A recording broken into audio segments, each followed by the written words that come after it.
Hello guys! Hello! This is for Aquarius. Aquarius, welcome dito sa aking channel. Kapalaran 888. Welcome. Alamin natin kung anong messages, energy, vibration, message para sa lahat ng Aquarius. General reading guys. I hope na makuha mo yung energy. Okay.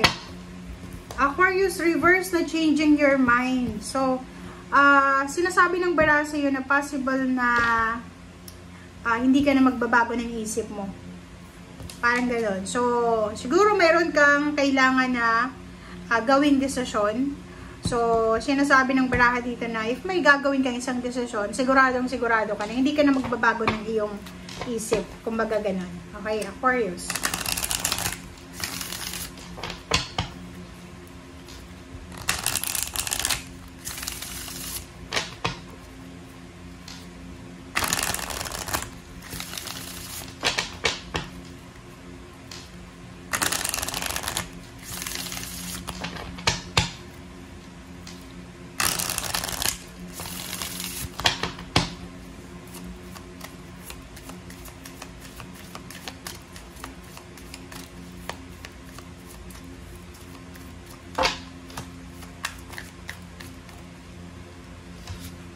Okay, release control.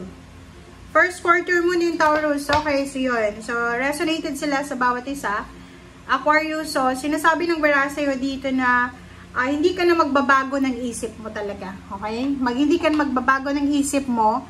And, sinasabi ng bara sa'yo na baka masyado mong kontrolado yung sitwasyon. And, sinasabi ng bara sa'yo dito na kailangan wag mo daw kontrolin ang sitwasyon.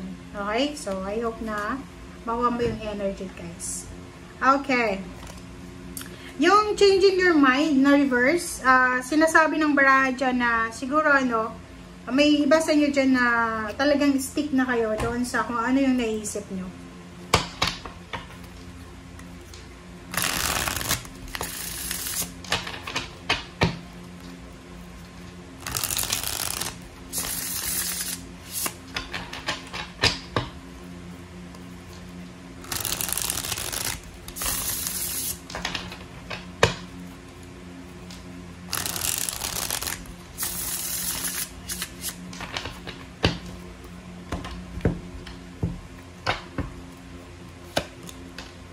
Okay, 10 of Wands,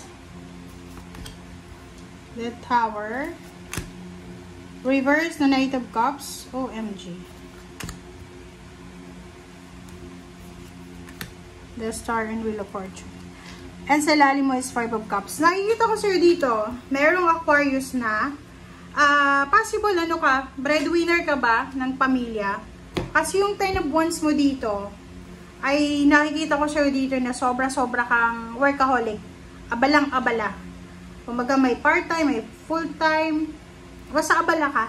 Okay? Yung 10 of Wands na yan, sinasabi ng bara sa'yo na mayroon ditong mga Aquarius na nakapag-desisyon na talaga sila. Kaya yung changing your mind ay naka-reverse. Kasi kung ikaw ay Aquarius na breadwinner, talagang naka-focus ka na sa obligasyon mo and parang ayaw mo nang mag-asawa. Buo na yung decision mo. And yun na nga, Knight of Cups, hindi ka mag-entertain ng kung ano man na relationship because parang iniisip mo na problema lang yung dala ng relationship na yan. And nakikita ko siya dito na yung pinaka-focus mo is dreams. Okay? Yung mga changes about your life, maybe. Ayun. Gusto mong magkaroon ng magandang buhay. Yung parang pangarap mong yumaman, pangarap mong mabago yung cycle, 'di ba? Like sinilang ka, galing ka sa mahirap na pamilya or siguro middle class and ayaw mo nang ganyan lang yung sitwasyon. So nakikita ko sir dito, napakataas ang pangarap mo sa buhay, napakarami mong pangarap. Okay? Marami kang pangarap na posibleng yun yung pinaka focus mo sa ngayon.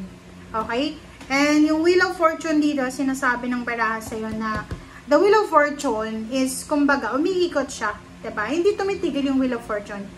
And yung mga gusto mong mangyari sa buhay, minsan parang medyo delayed sila or napopostpone. Pero sinasabi ng baraha sa'yo na darating at darating talaga kung nasa timeline mo yan.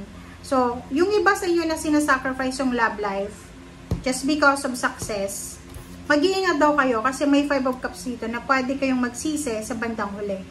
Diba? Marami akong kilala na breadwinner sila sa sobrang busy or sa sobrang kagustuhan na mapag-aral yung mga kapatid or mabigyan ng magandang bahay, buhay ang pamilya, hindi na nakapag-asawa, and ngayon ding pagtanda, mag-isa lang sila. Na nagsisi sila, but wala na eh, diba? Kasi pag nag-asawa na yung mga kapatid nyo, mag-isa na lang talaga kayo. Kasi hindi naman ibig sabihin na pinag-aral nyo sila, or lalo yung pamangkin mo is kukupin ka nila, no? Walang ganon. Okay? Kasi sa buhay, kanya-kanya talaga. Okay? Kaya maging sigurista ka, Aquarius. Okay? Okay, so Queen of Swords, 8 of Pentacles, 5 of Cups, and 10 of Swords, 2 of Swords. So, sinasabi ng bira sa'yo dito na trabaho. Nakikita ko sa'yo talaga, sobrang focus ang Aquarius na to sa pagtatrabaho. Pagpapayaman ba? Yun na nga, wala siyang wala siyang, parang yung iba, babae or lalaki ka man, wala kang plano mag-asawa, wala kang plano na para sa sarili mo, kasi yung plano mo is para sa pamilya eh. Parang wala kang plano magbakasyon. Yung iba, pabalik-balik ng ibang bansa, and nagbabakasyon lang ng ilang linggo, tapos babalik na ulit. Kasi, ang iniisip nila, sayang yung pera. Yung 10 of Swords dito, meron din na isang dahilan kung bakit hindi nila gustong mag-asawa na, or mag-settle down, or magkaroon ng commitments because of mga tragic and traumatic experiences nila sa past. For example, yung iba nawala ng relationship, nawala ng asawa, yung nabalo talaga sila, or yung iba sa inyo dyan is yung parang nahihirapan kayong magtiwala because of mga past issues, okay? Or yung mga nakikita nyo sa kapaligiran, like yung mga kapamilya nyo, medyo naghihirap sa buhay after mag-asawa. So, pwede yun yung rason kung bakit hindi ka nakakapag-isip mag-asawa. Or yung iba, mag-settle down. Puro live-in and boyfriend-girlfriend lang yung ginagawa nila.